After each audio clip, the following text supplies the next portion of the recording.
राम मंडळी, लीडर्स बॅचमध्ये खूप स्वागत आणि दीपावलीच्या खूप साऱ्या शुभेच्छा. दीपा म्हणजे प्रकाश किंवा दिवा, आवली म्हणजे रांग, दिवाळी म्हणजे दिव्यांची रांग. हा प्रकाशाचा सण ऑक्टोबर किंवा नोव्हेंबरमध्ये येतो आणि नॉर्थ इंडियामध्ये मोठ्या प्रमाणात साजरा केला जातो. दिवाळी म्हटलं की फटाक्याची जय्यत तयारी सुरू असते. कोण किती मोठे फटाके लावणार यावरून चढाओढ लागते. पण वातावरण बदलाला कारणीभूत ठरलेल्या ग्लोबल वॉर्मिंगमुळे फटाक्यांची ही मजा इथून पुढच्या पिढीला अनुभवता नाही येणार. पण दिवाळीतच फटाके फोडावे ही प्रथा कशी सुरू झाली, याच्या मागचा हेतू काय हे जाणून घेऊया. फटाके हा खरोखरच चीनी आविष्कार आहे का? तर नाही.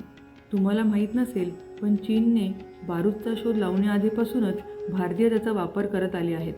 अर्थशास्त्रात चाणक्य यांनी आणि शुक्रनीतीमध्ये शुक्राचार्याची शिकवण यात असे उल्लेख व संदर्भ सापडतात. बऱ्याच लिखाणात असेही म्हटले आहे की अरब भारतातून बारूद तयार करणे शिकले. असाही युक्तिवाद केला जातो की पर्शियाकडे मिठाचे प्रमाण मुबलक असले तरी बारूदाचे मूळ घर भारत होते. आपल्या पूर्वजांनी प्राचीन भारतात फटाक्यांचा वापर का केला? वनवासानंतर भगवान राम आणि माता सीता अयोध्येत परतल्याच्या निमित्ताने दिवाळीचा सण साजरा केला. दिवाळी म्हणजे शरद ऋतूची सुरुवात. प्रत्येक नवीन ऋतू हवामान आणि पर्यावरणीय परिसंस्थेत बदल घडवून आणतो, याची आपल्या पूर्वजांना कल्पना होती. भारत हा एक कृषीप्रधान समाज आहे आणि बहुतेक राज्यांचे मुख्य अन्न तांदूळ आहे. शरद ऋतूत लीफ होपर, सिकॅडेलिडी कुळातील कीटक याची वाढ लक्षणीय रीतीने होते. हे कीटक वनस्पतींच्या रसावर आहार घेतात आणि वनस्पती संक्रमित विषाणू आणि जीवाणू प्रसारित करतात. जगभरात असे गंभीर कीटक आहेत. बऱ्याच भागात ते मोठ्या संख्येने आढळतात, ज्यामुळे पीक पूर्णपणे कोरडे होते आणि भाताचे उत्पादन कमी होते. भात पिकाला त्यांचा गंभीर धोका आहे.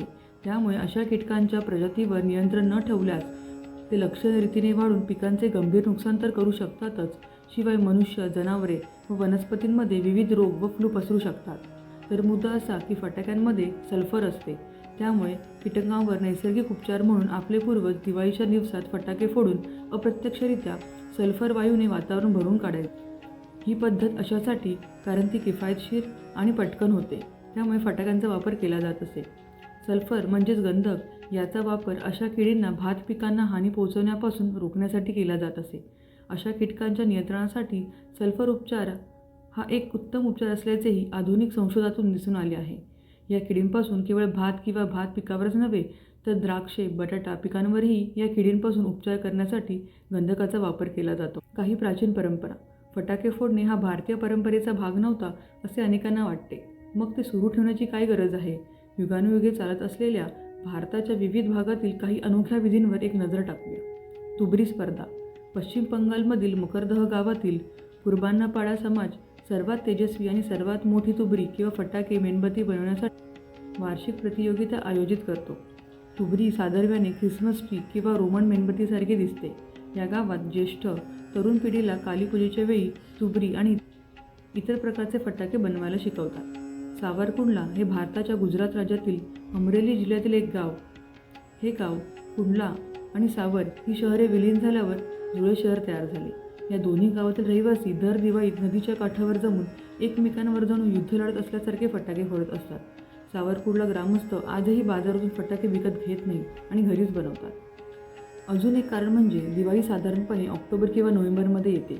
ईशान्य मान्सूनचाही हाच काळ आहे. काही ठिकाणी दिवाळीच्या आदल्या दिवशी नेहमीच पाऊस पडतो. जेव्हा पाण्याचे तलाव साचतात तेव्हा डासांची उत्पत्ती होते. त्यामुळे मलेरिया, डेंग्यू यासारखे अनेक घातक आजार पसरतात, हे सगळ्यांना माहीत आहे. दिल्लीत डेंग्यू तापाचा उद्रेक झाला तेव्हा शास्त्रज्ञ आणि आरोग्य अधिकाऱ्यांनी डासांच्या समस्येचा सामना करण्यासाठी फटाके फोडण्याची विनंती केली होती. दिवाळीच्या आख्यायिकेनुसार फटाके फोडणे आणि परिणामी होणारा प्रकाश आणि आवाज आपल्या आजूबाजू असलेल्या दुष्ट आत्म्यांना घाबरवतात. एका अर्थाने आजार पसरवणारे डासही दुष्ट आत्मा आहे. सारांश असा की फटाके फोडण्याची परंपरा फार आधीपासून चालत आली आहे. मी प्रदूषणाला सपोर्ट करत नाही, पण आपल्या पूर्वजांनी परंपरा ह्या पूर्ण विचार करून बनवल्या आहेत. पण कोणत्याही गोष्टीचा अतिरेक हा वाईटच, हे लक्षात ठेवले तर फटाके फोडण्याचा आनंद पण मिळेल आणि परंपरा पण जपली जाईल. जय हिंद, जय भारत.